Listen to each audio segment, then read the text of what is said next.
Let's unravel the mysteries that are printing inks. There's mountains, and I could have actually put way more on this table than I have done already. But I just want to kind of unravel some of this and show you which ones are suitable for printing on tissues to use as collage paper. These, 1, 2, 3, 4, these 4 are water-based block printing inks. They have retarders in them. They dry matte. They're quite nice to use. They're designed for lino, but I use them for all sorts of things, as you will discover. So these have no solvents in them. They will dry, they're water-based, and they will wash off with water. The more expensive ones have got higher pigment loads and are better quality. That's water-based. These 2 are screen printing mediums. They tend to be thinner and less viscous than a lino print, but you can make them thicker depending on what you want to do with them. This is an acrylic. This is Golden Open acrylic paint. I use these a lot, and when mixed with a little magnesium carbonate or a medium that has got magnesium carbonate in it, they become matte and they are perfectly fine. I really like those. That's Golden Open. It's an acrylic paint. Technically, Aqua is water-based. It's mixed mostly with honey and some soya, and it's designed for intaglio, but you can use it for relief. And again, it can be thickened to make it less loose, to make it more viscous. Caligo Safe Wash is an oil-based printing ink, a relief ink, and it washes off happily because I quite like the easy cleanup that I get from things like Caligo. And then I've got Speedball Fabric Ink. Now this is Speedball Block Printing Ink. This is Speedball Fabric Block Printing Ink. This is oil-based. This is water-based. That distinction is quite important, but it does clean up easily, and that's a nice ink to use. You can buy mediums to add to oil paint to make it more suitable for printmaking. I'm going to use all of these on some papers and show you how they perform so that you can make some informed choices. What I always say when I'm printing and making collage papers, use what you have. If you're coming at this from a mixed media, mostly acrylic colour side, then again you can find retarders. They make a Golden Open one to add to acrylic paints to make it slower drying. So there's all sorts of ways of manipulating what you already have before you leap out and start buying anything new. Some of these are nicer to work with than others. Some of them are looser than others. Some of them need thickening. Some of them may need reducing down to make them looser. A lot of that is down to personal preference. In terms of cost, it's pretty much the rule of thumb that the more you pay per gram, ounce, litre, or the more you pay, then the higher pigment load you're going to have and the better experience. The cheaper ones can be a little bit skinny on colour. I'm using just black for this, but of course there's myriad of colours that you could possibly use. For this, I'm using a mask, and so this I'm really using as a relief. I'm not printing through the holes, I'm using the surface. This is just cut out of oiled card, but anything similar will do, and I'm simply doing that because I want a reasonable surface area. I'm printing on to tea bag paper because it's lovely and absorbent. I'm going to roll through printing all of these exactly the same way, and then I'll show you the results at the end. I'm calling them printing inks, even if they are paints. That's just a catch-all term for a print.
Now I'm going to move on to the screen inks, and you can see just how loose this is. That's not going to roll out very well.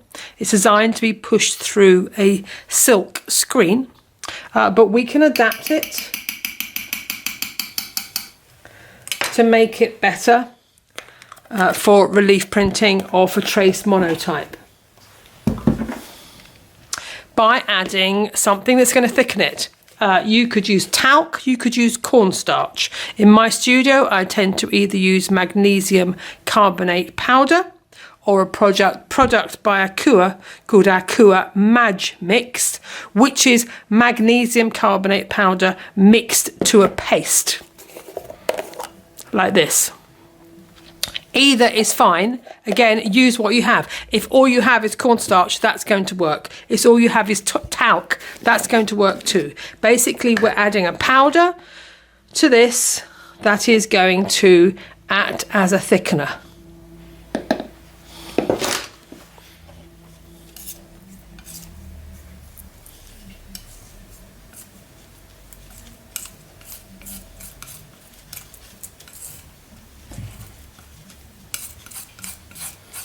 It also acts to matte any products, so they're no longer glossy. That's now much, much thicker, and it's happy to roll out in the way that it wouldn't have done before.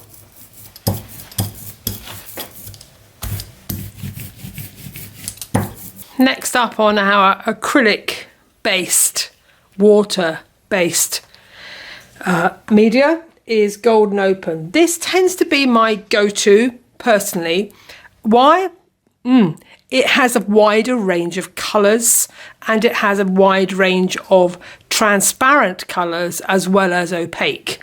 So if I'm printing and I'm wanting a water-based product, then I tend to go to Golden Open.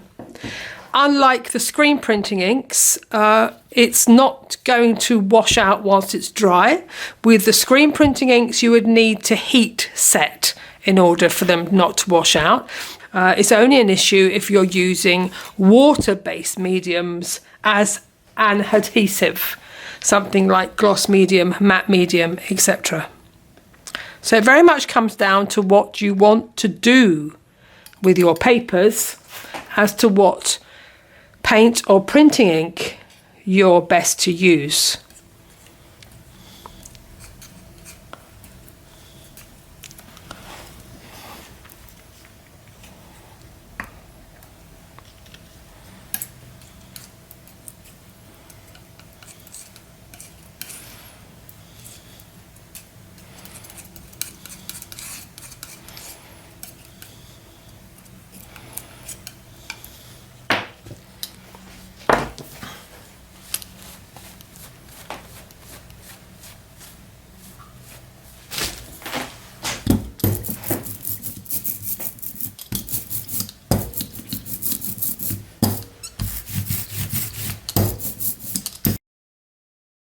This is Caligo. It's a water-soluble, water-miscible, oil-based relief ink. I wouldn't use their etching ink for relief printing. It takes forever to dry. This has more what they call dryers in it. It's a chemical that helps it to dry. But the relief ink is fine. If it's too stiff, you can loosen it with their safe wash oil. But this is fine.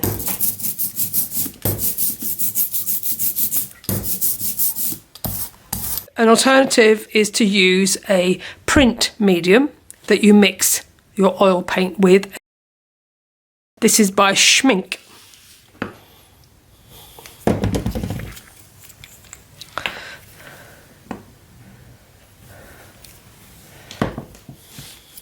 And it converts your oil paint into a printing ink.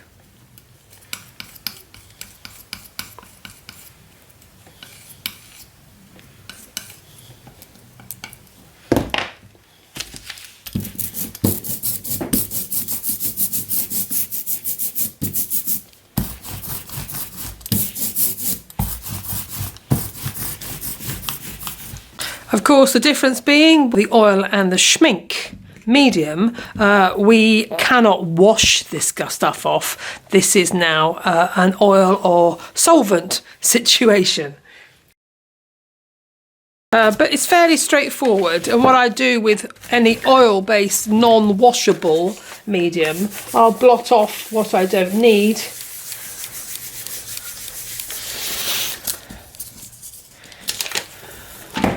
Onto paper. Normally I'll be wearing gloves.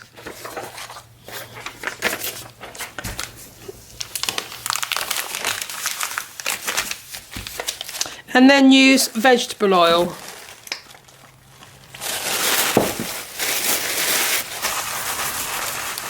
To loosen everything.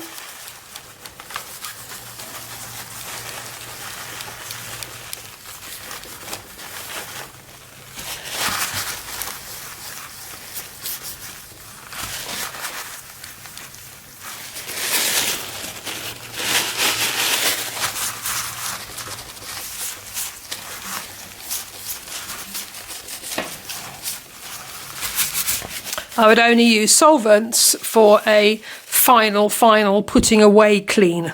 The vegetable oil gets pretty much everything off.